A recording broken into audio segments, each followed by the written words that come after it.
Subscribe कीजिए are K learning channel को और बेल आइकन दबाइए सबसे पहले लेटेस्ट वीडियो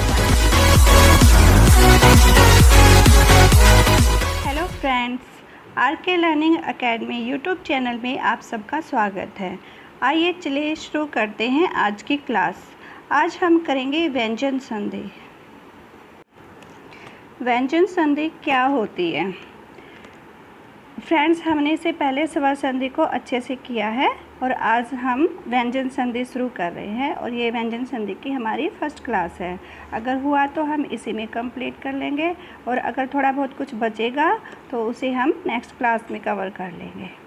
आप देखते हैं व्यंजन संधि किसे कहते हैं। ये समझने की ज़रूरत है कि जब व्यंजन के बाद स्वर या व्यंजन आने से जो परिवर्तन होता है उसे हम व्यंजन संधि कहते हैं। यानी एक तरफ तो हमारा व्यंजन है और दूसरी तरफ कोई भी स्वर या व्यंजन आ जाता है तो वहाँ पर हमारी संधि बन जाएगी व्यंजन संधि।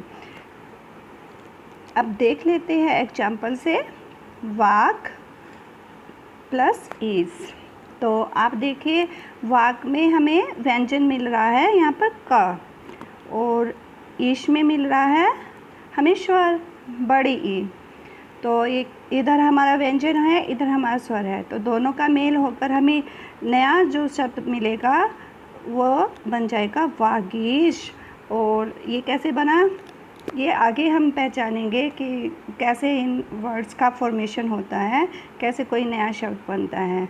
और इसी तरह से सत प्लस जन, तो यहाँ पे सत में देखिए व्यंजन है त और यहाँ पे जन, तो त और ज ये दोनों मिलकर क्या बन गया, सज्जन।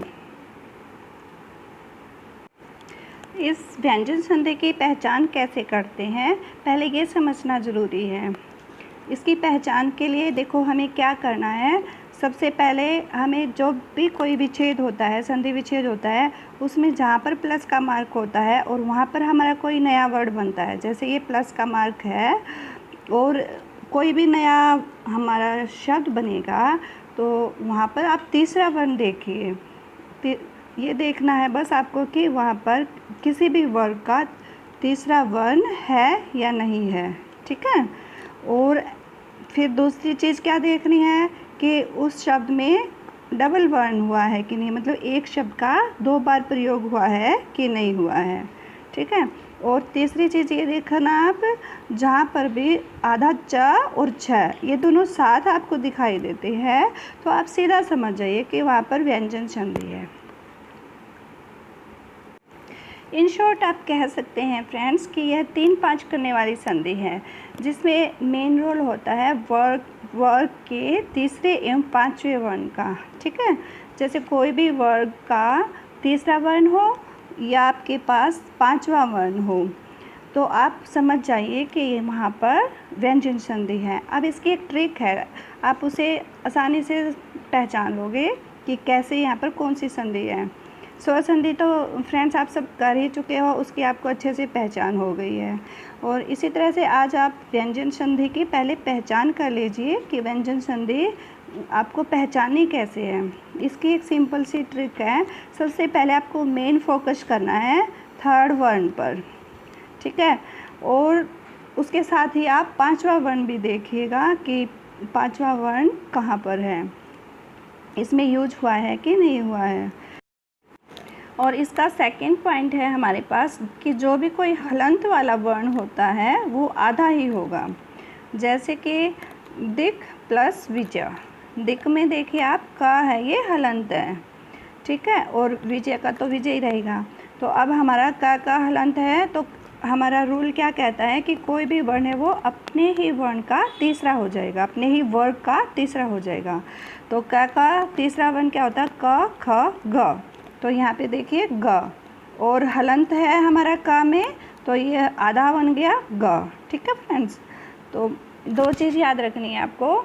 एक तो आपको ये देखना है कि किसी भी शब्द में किसी भी वर्ग का तीसरा वर्ण है या नहीं है। फिर आप देखना है कि अगर हलंत वाला है तो वो आधा हो जाएगा।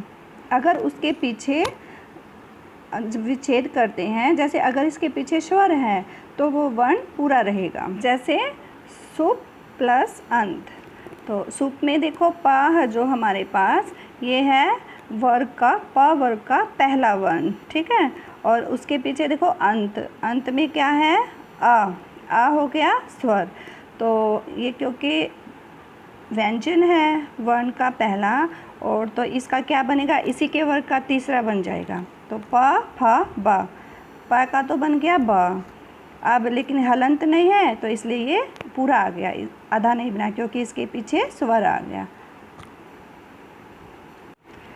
फ्रेंड्स, आप सब ध्यान से समझिएगा इस टॉपिक को। आपके सहयोग के लिए ही यह चैनल बना है, ताकि आप सबको एक ही जगह अच्छा कंटेंट प्रोवाइड कराया जा सके।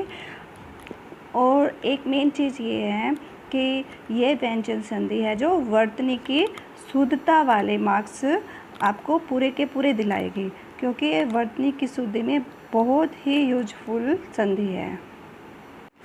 अब देखते हैं कि हमारे पास वर्ग कौन सा होता है। देखो क च ट त प, ये होता है वर्ग, यानी कि क से क वर्ग, जिसमें क के पांचों आ जाएंगे, क ख ग घ, इस तरह से। और च में च छ ज झ, ये सब जो इसके अनुस्वार तक जाते हैं, अनुनासिक तक जाते हैं, इसका पूरा क वर्ग, च वर्ग, ठ की लाइन में जो आते हैं, फिर त वर्ग में जो आते हैं, त थ द ध न, ऐसे 5 का एक वर्ग होता है। और इसलिए हमारा ये क च ट त प, ये एक वर्ग है हमारे पास। और इनका जो पहला वर्ण होता है उसी वर्ग का तीसरा हो जाएगा।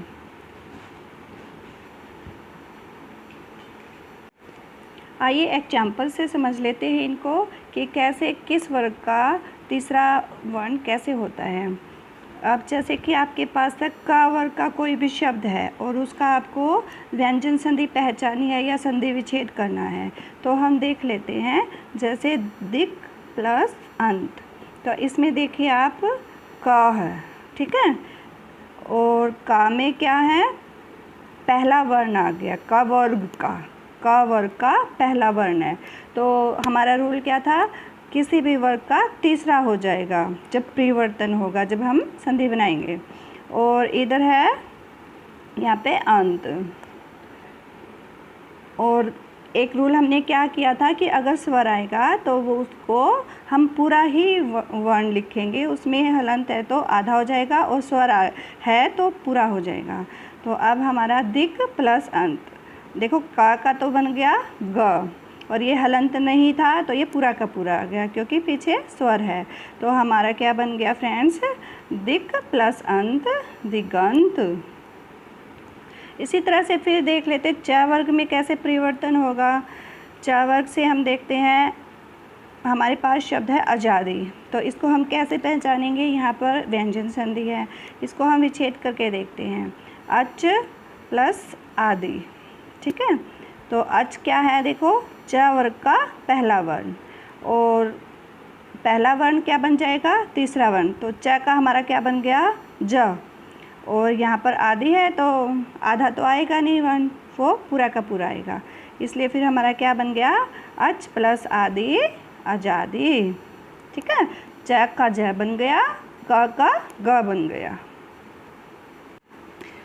अब हमने का को देख लिया, च को। आइए हम देखते हैं ट वर्ग को। ट वर्ग से हमारे पास है षडानन। तो आप पहले ये बताइए मुझे कि आप कैसे पहचानेंगे यहाँ व्यंजन संधि है।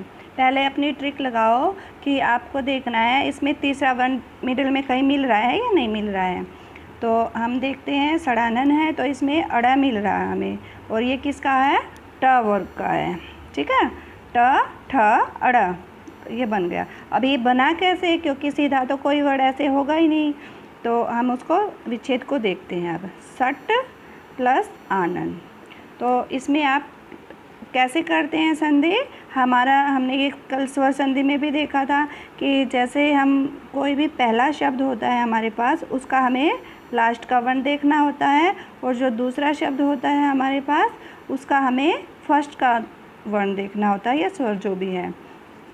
तो इसमें देखो सट में देखो आपको ट वर्ग का ट वर्ण है, पहला वर्ण है, तो पहला बन जाएगा हमारा तीसरे में बन जाएगा। ठीक है, तो तीसरा कैसे बन गया, ट का बन गया ड। ठीक है, और अब आनन का आनन ही रह जाएगा। ठीक है फ्रेंड्स, तो हमारा सट प्लस आनन क्या बन गया, सड़ आनन। हमारा ट का बन गया ड। फिर इसी तरह से हम देखते त वर्ग कैसे व्यंजन संधि हमें पहचान कराएगा कि त वर्ग में अगर कोई भी शब्द आता है तो हम कैसे पहचानेंगे। हमारे पास शब्द आया है सद्गुण, तो इसमें हम कैसे देखेंगे, देखिए सत प्लस गुण। तो हमारे पास त वर्ग का है पहला वर्ण त, और हमारा रूल क्या है व्यंजन संधि का कि जो भी कोई वर्ग का पहला वर्ण है उसका उसी वर्ग का तीसरा हो जाएगा।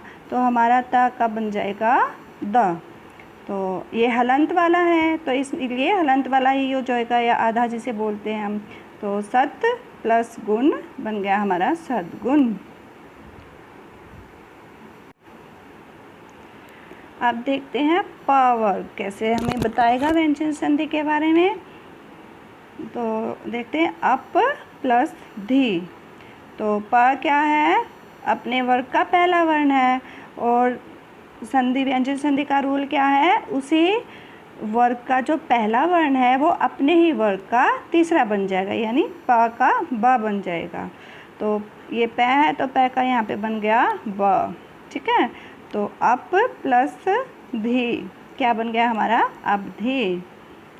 फ्रेंड्स ये बहुत इजी से आप कर सकते हो, बस थोड़े से आपको रूल समझना है इसका, और कुछ भी नहीं। एक तो पहचानने की ट्रिक मैंने आपको बता दी है, और उसके बाद में सिंपल ये याद रखो कि कोई भी जैसे वर्ग है, क वर्ग, च वर्ग, ट वर्ग, त वर्ग या प वर्ग, इन पांचों वर्ग का जो भी पहला वर्ण होगा वो उसका तीसरा बन जाएगा। यानी कि क का जैसे बन गया हमारा ग, और च का बन गया ज, इसे बोल के देख लेते। ट का बन गया अड़ ड, और त का बन गया द, त थ द।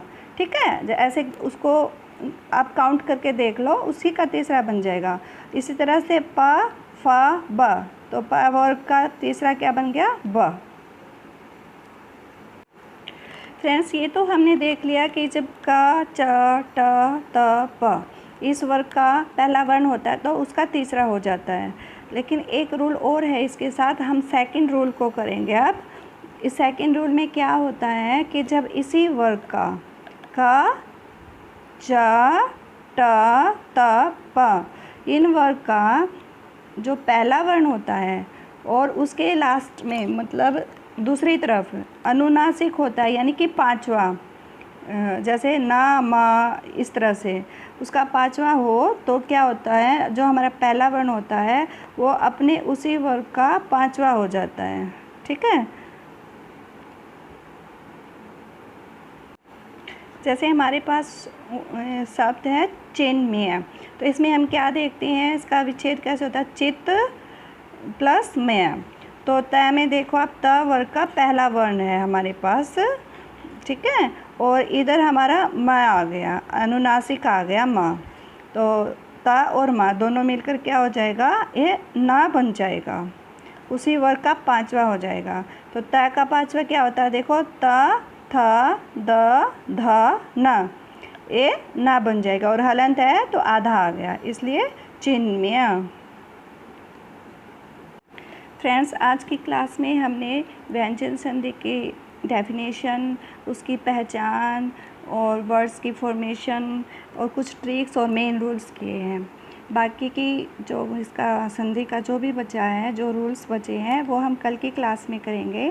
फ्रेंड्स आप इन रूल्स की और वर्ड्स की अच्छे से प्रैक्टिस कीजिएगा, क्योंकि फ्रेंड्स सिर्फ रूल पढ़ने से कोई चीज़ नहीं आती हमें जब तक हम उसकी प्रैक्टिस ना कर लें। आप इसको थोड़ा बारीकी से समझिएगा और थोड़ी प्रैक्टिस कीजिएगा, कहीं कोई मुश्किल नहीं आएगी आपको। ओके, चलिए फ्रेंड्स कल की क्लास में बाकी सब कंप्लीट करेंगे। Thanks for watching this video.